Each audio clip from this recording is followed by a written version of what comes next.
everyone, back again. Today I want to briefly explain utilitarianism. If you want more on this, I've done a whole episode it's an hour long. I'll break down the whole text for you. Won't that be great? Before jumping into it, hi, I'm David. I explain philosophical texts and ideas and ways to make them accessible to you. So if you're new here, you can like, share, subscribe. Tell your friends. Who knows, they might love it. Who knows, they might not. And then you can talk about it and figure out why. Won't that be fun?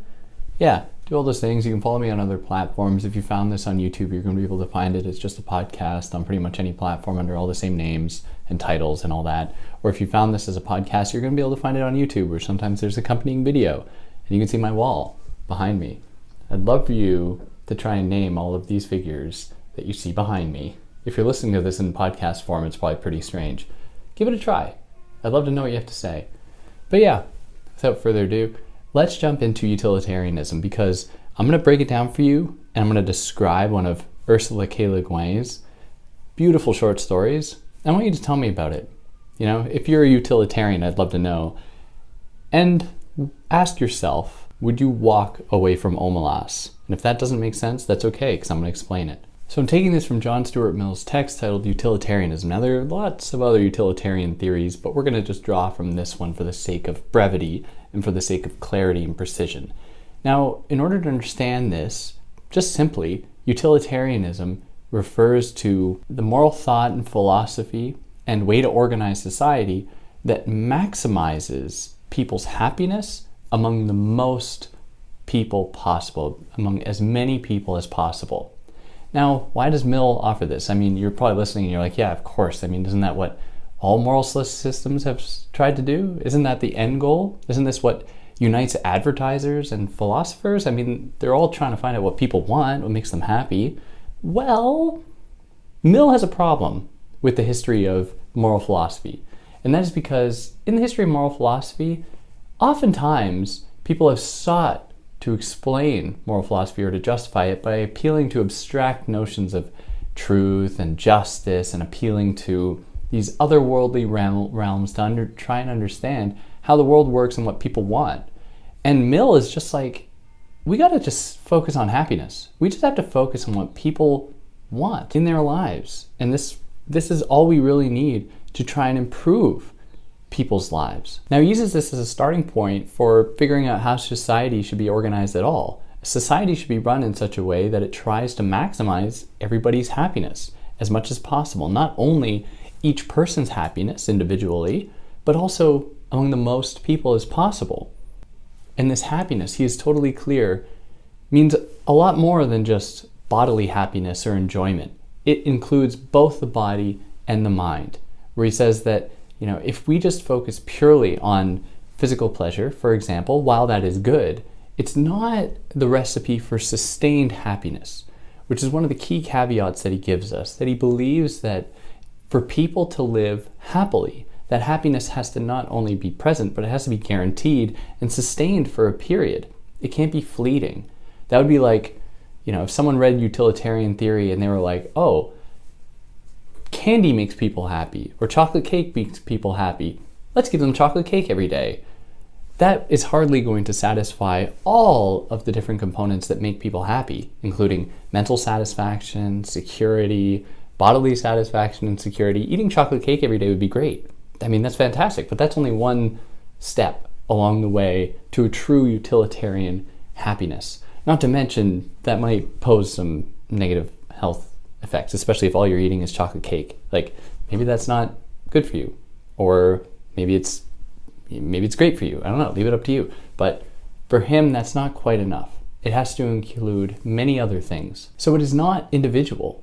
What he's talking about is not a roadmap for individuals to attain satisfaction or virtue or something like that. He's way beyond that. He thinks that utilitarianism is a total system. It's about maximizing as many people as possible, maximizing all of their happiness.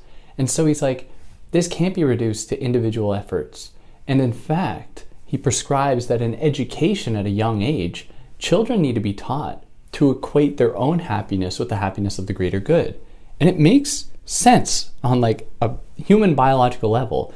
That is, we do better if people around us are doing well. If people around you are not doing well, then you're probably not going to be doing great. And if everybody is doing well, in a society, and we will extend beyond this to the world, then the world will be doing better.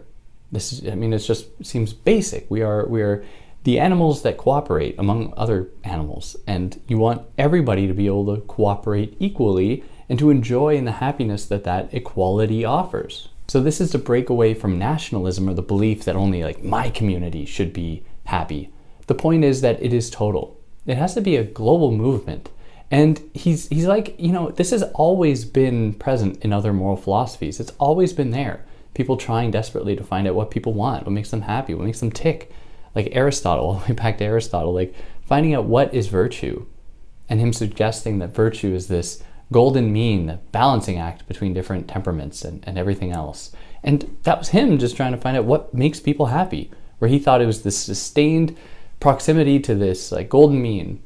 Whereas Mill is like, no, it's not just individual, you have to include others here. You have to work together. You have to maximize everybody's happiness. And so we must move beyond just I just want myself or my family or my community to be happy. It's about the world. It's about everybody. We are all a part of this moral philosophy here. Now, with that being said, there are certainly problems and they sneak into Mill's work where he's like, yeah, the people who attain the highest level of reason are going to live the best lives. And so he really lionizes European reason and European thought as being the avenue towards true happiness and enlightenment, which is like we can do without, while also acknowledging the beauty of the mind, but that this beauty assumes many different forms in many different cultures among many different people. To know that to satisfy the mind and the body are often the same thing, they often go hand in hand, but at times they don't, and that's fine. But it's important not to reduce everybody globally to just they're adopting the European standard of what reason is, or what enlightenment is, what happiness is, what satisfaction is. And the last thing about utilitarianism I want to add is that Mill is totally clear that its tenets, its precepts are going to transform as societies change and people transform. There shouldn't just be one set of laws that we set up one day globally and are like, these are the utilitarian laws. No, that's not the point, because the world changes. These always need to be renegotiated and evaluated, but always with the greatest good and the greatest happiness in mind. That should be the basic premise for Mill to guide any future adjudication or any future meetings and ideas about how laws should be constructed. Now I want to present just briefly Ursula K. Le Guin's beautiful short story called The Ones Who Walk Away from Omelas. And after I do, tell me, would you walk away from Omelas, and how does this connect with utilitarianism? In her short story, she describes this idyllic, perfect society. It's perfect in every single way. People are the happiest they've ever been. There are drugs, but nobody uses them because everyone's just so satisfied in their lives. Everybody has all their needs met. Except a single child underneath one of the buildings in one of the basements who is tortured endlessly. And it is upon their suffering that everyone else is able to enjoy absolute amazing happiness. This is a utilitarian society that's been realized. Happiness has been maximized among most people. Except everybody in this society at some point in their lives, when they turn 18 or something, they have to witness this child and acknowledge that it is because this child is suffering immeasurably, inhumanely. There's no way to really comprehend it. It is because this child is suffering that everyone else is able to enjoy unlimited, unbridled happiness. And then people are given the option either to stay or to leave. And it's an important question because it really demonstrates the limits of utilitarianism. When do we wipe our hands of any suffering if we think we've reached a point of the greatest good being achieved?